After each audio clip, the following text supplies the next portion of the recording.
Ah, bonjour le monde. Hier, je suis arrivé au coucher du soleil à Tarfaya et je n'ai pas manqué de m'arrêter comme chaque fois pour saluer cette épave qui me rappelle bien sûr mes navigations passées.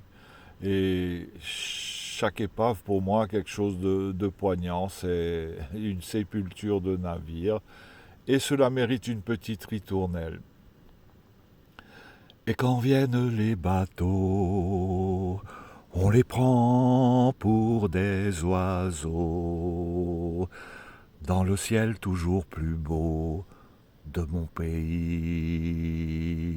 Et quand viennent les bateaux, on les prend pour des oiseaux, dans le ciel toujours plus beau de mon pays, mon beau pays natal, le Maroc. Alors j'ai dormi comme un bébé à Tafaya et j'ai repris la route au lever du soleil, cap sur Tantan. Alors, entre Tafaya et Tantan, ce n'est pas une route, ce sont des autoroutes flambant neuves, rutilantes, dans un désert où il n'y a rien, à part quelques villes nouvelles avec un certain charme, comme Bouche d'Our. Et à ma grande surprise, marchant dans le même sens que moi, le long de cette autoroute, des groupes de migrants, des groupes de migrants, des grappes de migrants, on va dire, de 5, 6 jusqu'à 15 individus, hommes et femmes, plutôt jeunes. J'ai fini par m'arrêter pour questionner l'un de ces groupes. C'était des Ivoiriens qui m'ont dit ça fait 4 jours, 5 jours qu'on marche sous le soleil dans ce désert où il n'y a rien, on a faim, on a soif. Les autorités nous refusent l'accès à la ville de Tantan. Alors j'ai demandé, j'étais en train de demander à ce groupe si je pouvais filmer, enregistrer ce qu'ils étaient en train de me dire et ils m'ont répondu par l'affirmative, oui, vous pouvez. Et malheureusement pour l'intérêt du clip, quand j'allais commencer à filmer, un car rutilant, neuf, peut-être celui d'une ONG, s'est arrêté. Tous les migrants s'y sont précipités et, et, et probablement que ce car les a conduits vers un centre d'accueil pour migrants. Voilà le problème migratoire entre l'Afrique et l'Europe. L'Europe, le miroir aux alouettes. Le problème migratoire est loin d'être résolu. Alors je voulais parler de ces autoroutes qui traversent un désert, le désert du Sahara.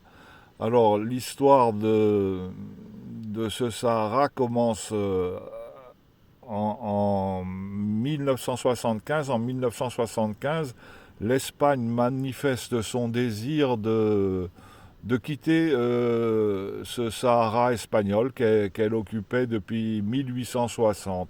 Et le roi Hassan II, le père du roi actuel, a eu le coup de génie, l'intelligence d'initier la marche verte. La marche verte, ce sont 350 000 volontaires civils qui ont marché pacifiquement vers le Sahara, encadrés par 20 000 militaires des forces armées royales. Une marche qui a duré quelques jours, une marche symbolique qui a été à l'origine de l'annexion ou on va dire de la réappropriation puisque le Maroc revendique des droits sur ce territoire.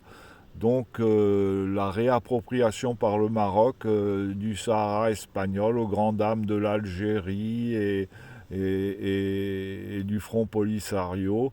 Voilà, mais aujourd'hui on peut dire que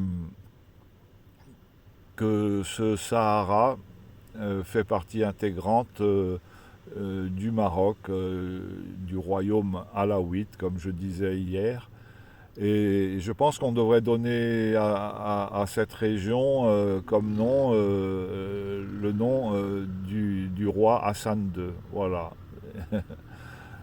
Je, je vous souhaite une très très belle journée. Je vous envoie le meilleur de mon soleil et je vous dis à très bientôt le monde.